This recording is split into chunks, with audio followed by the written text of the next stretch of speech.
नीचे रावण के घमंड का कारण और उसकी पूरी कथा विस्तार से लिखी गई है। रावण क्यों इतना घमंडी था? संपूर्ण कथा। लंका का राजा रावण केवल एक अत्याचारी नहीं था, बल्कि वह अपने समय का महान विद्वान, अपार शक्ति का स्वामी और असाधारण तपस्वी भी था। लेकिन यही गुण धीरे धीरे उसके अहंकार घमंड का कारण बन गए। Trident sign 1। अपार तपस्या और वरदानों का घमंड। रावण ने ब्रह्मा जी की घोर तपस्या की। उसने अपने सिर काट काट कर अग्नि में अर्पित किए।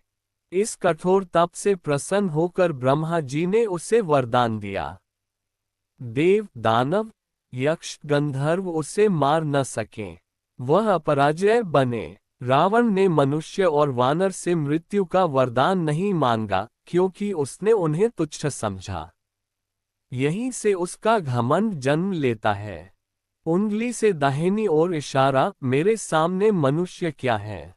फायर 2। अपार ज्ञान का अहंकार। रावण चारों वेदों का ज्ञाता था, महान ज्योतिषी और तंत्रविद था, स्वयं शिव भक्त था, शिव तांडव स्तोत्र का रचयिता था। लोग उसकी विद्वता की प्रशंसा करते थे। धीरे धीरे उसे लगने लगा कि वह देवताओं से भी श्रेष्ठ है। ज्ञान जब विनम्रता न दे तो वह घमंड बन जाता है। यूरोपीय महल 3। सोने की लंका और वैभव। रावण की लंका सोने की बनी थी, रत्नों, ऐश्वर्य और सुख साधनों से भरी थी। देवताओं तक को ईर्ष्या हो जाती थी।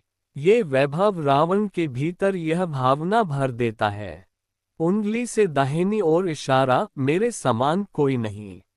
4। अपराजय होने का भ्रम। रावण ने इंद्र को पराजित किया, यमराज को हराया, कुबेर को लंका से भगाया। हर जीत ने उसके अहंकार को और बढ़ाया। उसे लगने लगा कि वह नियति से भी बड़ा है। हबिस्कस 5। स्त्री अपमान और अहंकार। रावण स्त्रियों को जीत की वस्तु समझने लगा। उसने अनेक देव पत्नियों का अपमान किया। सीता माता का हरण भी इसी घमंड का परिणाम था। उंगली से दाहिनी ओर इशारा, राम क्या कर लेंगे। उसने यह नहीं समझा कि नारी का अपमान विनाश का द्वार खोलता है। 6। विभीषण की सीख को ठुकराना। विभीषण बार बार रावण को समझाते रहे, सीता को लौटा दो, राम से बैर मत लो। लेकिन घमंड में डूबा रावण बोला, उंगली से दाहिनी ओर इशारा, मैं किसी की सलाह नहीं लेता। यहीं से उसका पतन निश्चित हो गया। High voltage 7। घमंड का अंत। रावण वध। जब भगवान राम युद्ध भूमि में आए, तब रावण समझ नहीं पाया कि उंगली से दाहिनी ओर इशारा जिसे उसने तुच्छ समझा वही उसकी मृत्यु का कारण बनेगा। राम के हाथों रावण का वध हुआ। उसका घमंड, वैभव और अहंकार सब मिट्टी में मिल गए। स्क्रॉल कथा से शिक्षा। जड़ी बूटी घमंड चाहे ज्ञान का हो, शक्ति का हो या भक्ति का, विनाश निश्चित है। जड़ी बूटी विनम्रता ही सच्चा आभूषण है। जड़ी बूटी रावण महान था, लेकिन अहंकार ने उसे राक्षस बना दिया। ठीक है, स्माइल। अब रावण के घमंड से जुड़े और गहरे कारण व रहस्य विस्तार से बताता हूँ। 5. माता कैकसी की महत्वाकांक्षा का प्रभाव। रावण की माता कैकसी ने अपने पुत्रों को बचपन से ही यह सिखाया कि साधारण जीवन मत जीना, दुनिया पर राज करना। इस शिक्षा ने रावण के मन में सत्ता और प्रभुत्व की भूख भर दी। जब यह महत्वाकांक्षा तपस्या और शक्ति से मिली, तो वह घमंड में बदल गई। सांप 9। कालनेमी और राक्षसी संस्कार। रावण का नाना कालनेमी एक अत्यंत मायावी और अहंकारी असुर था। उसके रक्त में छल, कपट और सत्ता का नशा था। रावण में ब्राह्मण का ज्ञान और राक्षस का अहंकार दोनों एक साथ थे, पर दुर्भाग्य से राक्षसी प्रवृत्ति भारी पड़ गई। 10. शिव भक्त होते हुए भी अधर्म। रावण भगवान शिव का परम भक्त था, लेकिन उसने भक्ति को भी घमंड का साधन बना लिया। वह सोचने लगा, मैं शिव भक्त हूँ, मेरा कोई कुछ नहीं बिगाड़ सकता। पर वह भूल गया कि बैल भक्ति का अर्थ अहंकार नहीं, समर्पण है। 11 न्याय को अपनी इच्छा से मोड़ना। रावण राजा था, लेकिन न्याय उसके लिए नहीं था, नियम दूसरों के लिए थे। उसने अपने राज्य में धर्म को नहीं, अपने अहंकार को सर्वोच्च बना दिया। जब राजा स्वयं नियम तोड़ता है तो उसका पतन निश्चित होता है। अमावस्या 12 मृत्यु का भय समाप्त होना। वरदानों और विजय के कारण रावण को मृत्यु का भय ही नहीं रहा। जिस मनुष्य को मृत्यु का डर नहीं रहता, वह मर्यादा भूल जाता है और स्वयं को भगवान समझने लगता है। यही रावण के घमंड का सबसे बड़ा कारण बना। चेरी ब्लॉसम 13 मंदोदरी की बात न मानना। रावण की पत्नी मंदोदरी अत्यंत बुद्धिमान और धर्मपरायण थी। उन्होंने भी रावण को चेताया, सीता को लौटा दो, यही कल्याण है। लेकिन घमंड ने रावण को अपनों की बात भी अनसुनी करा दी। बेल 14 अंतिम समय का सत्य। मरते समय रावण ने स्वीकार किया, राम साधारण मनुष्य नहीं है। लेकिन तब बहुत देर हो चुकी थी। घमंड का यही स्वभाव है। उंगली से दाहिनी ओर इशारा सत्य को देर से दिखाता है। पुष्पन काल अंतिम शिक्षा बहुत महत्वपूर्ण। 1 घमंड इंसान को अंधा कर देता है। 1 सलाह सुनने की शक्ति छीन लेता है। 1 और महान को भी विनाश की ओर ले जाता है। रावण बुरा इसलिए नहीं था क्योंकि वह राक्षस था, वह बुरा इसलिए बना क्योंकि वह अहंकारी हो गया। ठीक है, फोल्डेड हैंड्स। अब रावण के घमंड से जुड़े और भी गहरे रहस्य, शाप, प्रतीक और आध्यात्मिक अर्थ विस्तार से प्रस्तुत करता हूँ। 15 नारद मुनि का शाप और अहंकार। नारद मुनि ने रावण को कई बार समझाया, लेकिन रावण ने उनके उपदेश का उपहास किया। नारद मुनि बोले, जिस अहंकार पर तुझे गर्व है वही तुझे ले डूबेगा। रावण ने इसे भी तुच्छ समझा। महर्षियों का अपमान रावण के पतन की नींव बना। ट्राइडेंट साइंस 16 अहंकार के 10 सिर गहरा प्रतीक। रावण के 10 सिर केवल शरीर नहीं थे, वे प्रतीक थे। काम, क्रोध, लोभ, मोह, मद, मत्सर, अहंकार, अधैर्य, असत्य, अत्याचार, इन 10 पर अहंकार राजा बन बैठा था। अमावस्या 17 स्वयं को ईश्वर मानने की भूल। रावण धीरे धीरे स्वयं को देवताओं से ऊपर समझने लगा। उसने यज्ञों में देवताओं को नहीं, अपने नाम की स्तुति करवाए। यहीं से वह अधर्म की चरम सीमा पर पहुंच गया। 18 काल का अपमान। रावण ने कहा था, काल भी मेरा कुछ नहीं बिगाड़ सकता। शास्त्र कहते हैं, जो काल का अपमान करता है काल उसे ग्रस लेता है। राम के रूप में काल स्वयं उसके सामने आ खड़ा हुआ। हबिस्कस 19 सीता हरण घमंड की चरम सीमा। सीता माता का हरण सिर्फ वासना नहीं, अहंकार की परीक्षा थी। वह दिखाना चाहता था कि मैं राम से उनका सबसे प्रिय छीन सकता हूँ। यही उसका अंत्य हो गया। 20 युद्ध में भी अहंकार। जब उसका पुत्र मेघनाद इंद्रजीत मारा गया, तब भी रावण ने सीता को लौटाने से इनकार किया। घमंड इतना था कि पुत्र का बलिदान भी उसे नहीं जगा सका। 21 रावण का अंतिम पश्चाताप। मरते समय रावण ने लक्ष्मण से कहा, समय रहते धर्म का पालन कर लेना, क्योंकि मैं सब जानते हुए भी हार गया। ये स्वीकारोक्ति बताती है, उंगली से दाहिनी और इशारा ज्ञान भी अहंकार के आगे हार जाता है। पुष्पन काल रावण की सबसे बड़ी भूल। निष्कर्ष। क्रॉस मार्क उसने शक्ति को धर्म से बड़ा समझा। क्रॉस मार्क उसने भक्ति को अहंकार बना लिया। क्रॉस मार्क उसने सलाह को कमजोरी समझा और यही घमंड उसकी मृत्यु का कारण बना। जड़ी बूटी अंतिम संदेश आज के समय के लिए। आज का रावण धन का घमंड, पद का घमंड, ज्ञान का घमंड रूप बदलकर हमारे भीतर रहता है। राम वह विवेक है जो इस रावण का वध करता है। अगर आप चाहें तो अगला भाग मैं बना सकता हूँ, फोल्डेड हैंड्स जैसा आप चाहें। कथा को और भी गहराई में ले चलते हैं। अब प्रस्तुत है रावण के घमंड का अंतिम, सबसे गूढ़ और आध्यात्मिक पक्ष। लहर 22। पूर्व जन्म का अहंकार जय विजय की कथा। रावण कोई साधारण असुर नहीं था, वह अपने पूर्व जन्म में जय था, वैकुंठ का द्वारपाल। सनकादि ऋषियों के अपमान के कारण जय विजय को शाप मिला। 3 जन्मों में भगवान के शत्रु बनकर मृत्यु पाओगे। इस शाप में भी अहंकार का बीज था। द्वारपाल होकर भी ऋषियों को तुच्छ समझना। रावण का घमंड पिछले जन्म का बोया हुआ बीज था। फायर 23। वरदान मांगने में भी अहंकार। रावण ने ब्रह्मा से वरदान मांगते समय कहा, मैं देवताओं से नहीं डरता। यही वाक्य उसके पतन का बीज बना। वरदान मांगते समय भी विनम्रता नहीं, चुनौती थी। शंख 24।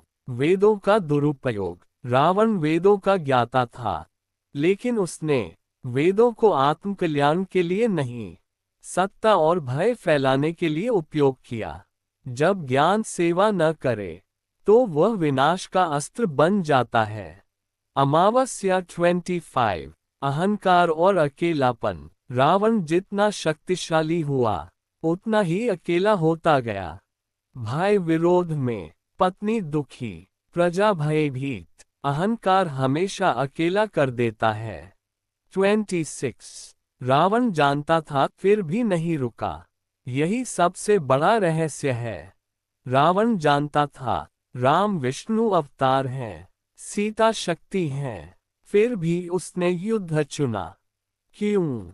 क्योंकि अहंकार ज्ञान से भी बड़ा हो गया था। 27। मोक्ष की लालसा। कुछ ग्रंथों में कहा गया है, रावण राम के हाथों मरकर मोक्ष पाना चाहता था, लेकिन ये भी सत्य है मोक्ष की यह इच्छा अहंकार से ढकी हुई थी। मैं भगवान से ही मरूंगा। Cherry blossom 28। रावण खलनायक नहीं, चेतावनी।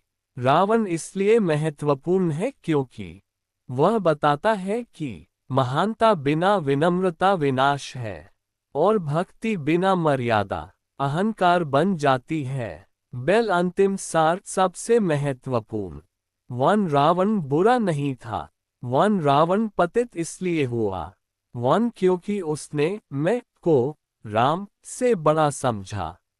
जहां मैं बड़ा होता है वहां राम दूर हो जाते हैं।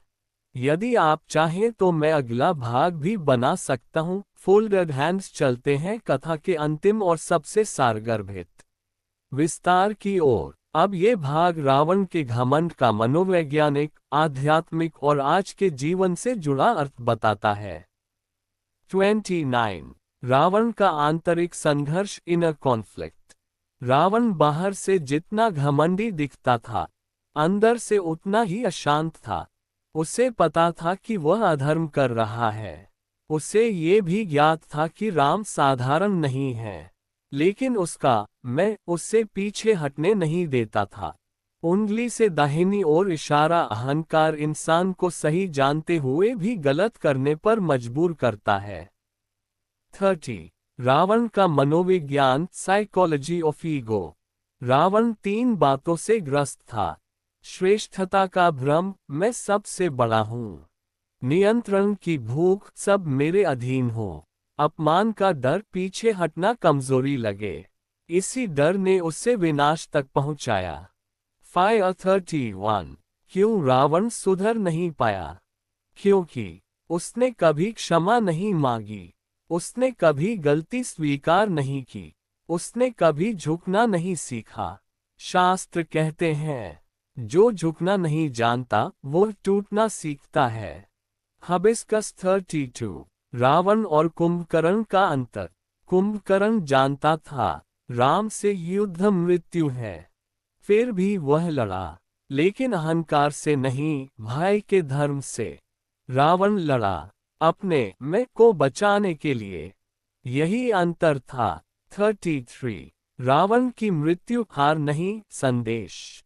रावण की मृत्यु शक्ति की हार नहीं थी, ज्ञान की हार नहीं थी, यह अहंकार की हार थी। इसीलिए आज भी राम पूज्य है, रावण उदाहरण चेतावनी है। जड़ी बूटी 34। आज के युग का रावण। आज रावण धन का घमंड बनकर, पद का अहंकार बनकर, ज्ञान का दम बनकर, सुंदरता और सफलता का नशा बनकर हमारे भीतर बैठा है। बेल 35। राम कौन है? आध्यात्मिक अर्थ। राम केवल एक व्यक्ति नहीं। राम इक्वल्स विवेक, राम इक्वल्स मर्यादा, राम इक्वल्स सत्य। जब विवेक जागता है तभी भीतर के रावण का वध होता है। पुष्पन काल अंतिम निष्कर्ष। सबसे गहरी बात। चेरी ब्लोसम रावण इसलिए नहीं हारा कि वह कमजोर था। चेरी ब्लोसम रावण इसलिए हारा क्योंकि वह झुक नहीं सका। अहंकार से बड़ा कोई शत्रु नहीं और विनम्रता से बड़ा कोई अस्त्र नहीं। Folded hands. ठीक है, अब इसे पूर्णता की ओर ले चलते हैं। ये भाग रावण के घमंड की कथा का अंतिम, अत्यंत भावनात्मक और उपदेशात्मक विस्तार है। अमावस्या 36। रावण का सबसे बड़ा भय अपमान। रावण को मृत्यु से नहीं, अपमान से डर लगता था। सीता लौटाना इक्वल्स हार स्वीकार करना। राम से क्षमा मांगना इक्वल्स स्वयं को छोटा मानना। उसका अहंकार कहता था मर जाऊंगा पर झुकूंगा नहीं। यही सोच महान पतन की पहचान होती है। बेल 37। अहंकार की सबसे खतरनाक अवस्था। अहंकार तब सबसे घातक होता है जब इंसान कहे मुझे सब पता है। रावण जानता था धर्म क्या है, अधर्म क्या है, फिर भी उसने अधर्म चुना। उंगली से दाहिनी ओर इशारा ये जानबूझकर किया गया पतन था। हबिस्कस 38। रावण का एक गुण जो उसे महान बनाता है, ये जानना भी जरूरी है। रावण में एक महान गुण था, वह डरपोक नहीं था। वह परिणाम जानते हुए भी अपने निर्णय पर खड़ा रहा। लेकिन साहस जोड़ अहंकार इक्वल्स विनाश, साहस जोड़ विनम्रता इक्वल्स मोक्ष। 39। रावण को मोक्ष क्यों मिला? क्योंकि उसने राम को शत्रु मानकर भी उन्हें अपने से श्रेष्ठ स्वीकार किया अंतिम क्षणों में, और भगवान के हाथों मृत्यु पाए। शास्त्र कहते हैं भगवान से द्वेष भी यदि पूर्ण हो तो वह अंततः मोक्ष देता है। फायर 40। रावण की कथा का सबसे बड़ा रहस्य। रावण बाहर का राक्षस नहीं था, वह भीतर का अहंकार था। राम ने रावण को नहीं मारा, राम ने अहंकार का वध किया। जड़ी बूटी 41। रामायण हमें क्या सिखाती है? शक्ति से बड़ा धर्म, ज्ञान से बड़ी विनम्रता, भक्ति से बड़ा समर्पण, और सबसे बड़ी बात, मैं जितना छोटा होगा राम उतने बड़े होंगे। पुष्पन काल अंतिम वाक्य हृदय में उतार लेने योग्य। रावण का पतन युद्ध भूमि में नहीं हुआ। वह अपने अहंकार में बहुत पहले हार चुका था। जो झुक सकता है वही बच सकता है, जो नहीं झुकता वो चाहे रावण ही क्यों न हो मिट जाता है। Folded hands. अब यह अंतिम विस्तार नहीं बल्कि मंथन है। ये भाग बताएगा कि रावण का घमंड केवल एक व्यक्ति की कथा नहीं बल्कि सनातन चेतावनी क्यों है। ज्वालामुखी 42। रावण का सबसे बड़ा भ्रम मैं सही हूँ। रावण को कभी यह नहीं लगा कि वह गलत है। उसका सबसे बड़ा भ्रम यही था, मेरे उद्देश्य महान हैं इसलिए मेरे कर्म सही हैं। यही भ्रम आज भी बड़े अपराधों, बड़े अन्यायों और बड़े पतनों का कारण बनता है। उंगली से दाहिनी ओर इशारा, जब उद्देश्य के नाम पर अधर्म को सही ठहराया जाए, वहीं रावण जन्म लेता है। 43 रावण दूसरों को नहीं, स्वयं को धोखा दे रहा था। रावण जानता था सीता पवित्र है, राम मर्यादा पुरुषोत्तम है, लेकिन उसने अपने मन को समझाया, मैं अपराजेय हूं, मेरे लिए नियम नहीं। अहंकार की यही आदत होती है, वह सच को तोड़ मरोड़ कर अपने पक्ष में कर लेता है। अमावस्या 44 रावण और धर्म का सबसे सूक्ष्म टकराव। रावण अधर्म इसलिए नहीं बना कि उसे धर्म नहीं पता था, बल्कि इसलिए उसने धर्म को अपने नीचे रख दिया। धर्म उसके लिए साधन था, जबकि राम के लिए धर्म साध्य था।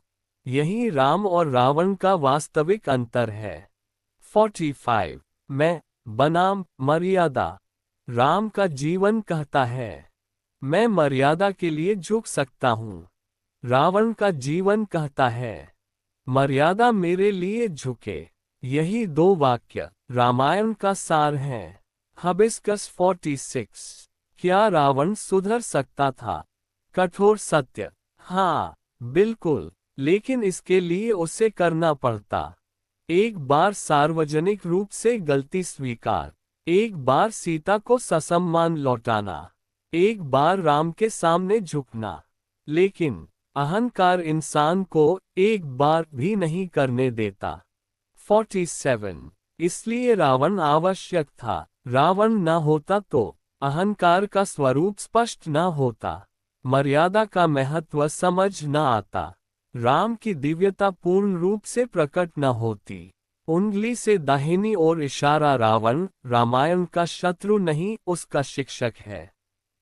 बेल 48 सबसे गहरा आध्यात्मिक अर्थ। रावण बाहर मारा गया, लेकिन असली युद्ध भीतर का है। हर व्यक्ति के भीतर एक राम है विवेक, और एक रावण है अहंकार, जिसे हम रोज चुनते हैं। वही हमारा भविष्य बनाता है। जड़ी बूटी 49 आज के समय में ये कथा क्यों जरूरी है?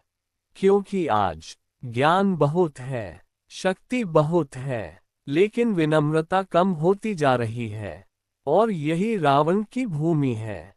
पुष्पन काल अंतिम पंक्तियां याद रखने योग्य। रावण गिरा इसलिए नहीं कि वह कमजोर था, वह गिरा क्योंकि उसने झुकने को अपमान समझा। जो झुकना सीख लेता है, वह राम के मार्ग पर चल पड़ता है।